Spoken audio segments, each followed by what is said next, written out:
अंदर अनिल रिया को कुर्सी से बांध रहा होता है। जैसे ही सूरज हमला करने वाला होता है, अंधेरे से एक भारी आवाज गूंजती है, आ गया मेरा शेर। सामने गुलाब सिंह को खड़ा देख सूरज सन रह जाता है। अब सारे तार जुड़ जाते हैं। पापा की बेबसी, घर से निकाला जाना और आईएएस बनने से रोकना, इन सबका रिमोट कंट्रोल गुलाब सिंह के हाथ में था।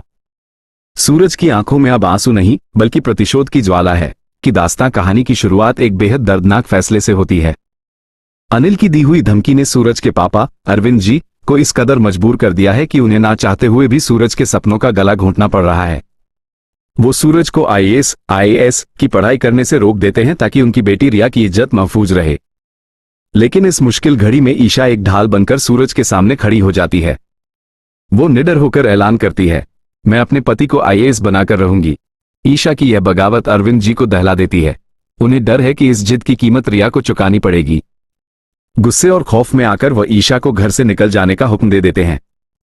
उन्हें लगता है कि ईशा जाएगी तो सूरज की पढ़ाई रुक जाएगी, पर होता इसके उलट है।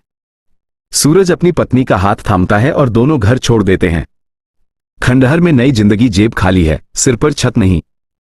सूरज और ईशा उसी कॉलोनी के एक पुराने, बदहाल और खंडहर जैसे कमरे को किराए पर लेते हैं। कमरे की हालत देखकर ईशा की आंखों में आंसू आ जाते हैं। हर तरफ जाले, धूल और टपकती छत।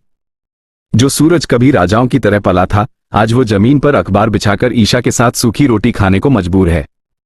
दोनों एक दूसरे का हौसला बढ़ाते हैं और वादा करते हैं कि यह बुरा वक्त भी बीत जाएगा। पिता का छिपा हुआ दर्द, उधर घर में ममता और मजबूरी की जंग चल रही है।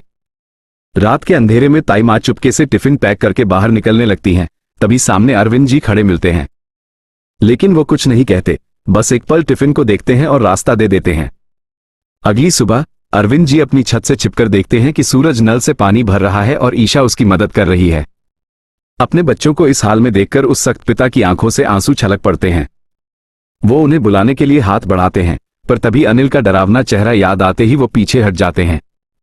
खौफनाक सच का खुलासा ईशा को शक हो जाता है कि पापा के गुस्से के पीछे कोई गहरा डर है।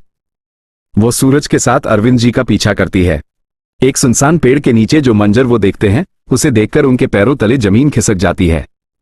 अनुशासन प्रिय अरविंद जी अनिल के सामने हाथ जोड़कर गिड़गिड़ा रहे हैं।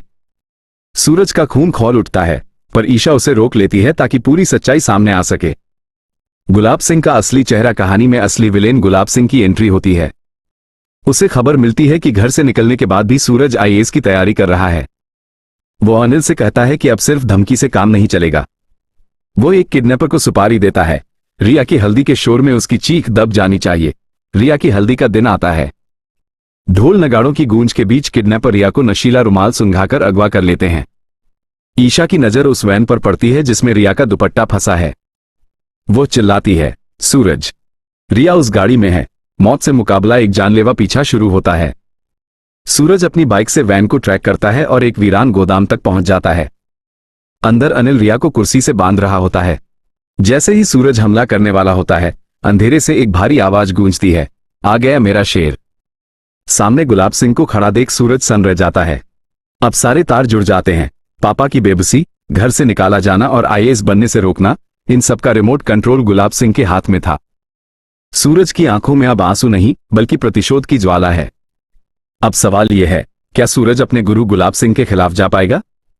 क्या वो रिया की जान बचाने के लिए फिर से अपराध की दुनिया में कदम रखेगा या कानून की ताकत से उसे हराएगा? कहानी के इस मोड़ पर एक भी गलत कदम का मतलब है सीधे मौत।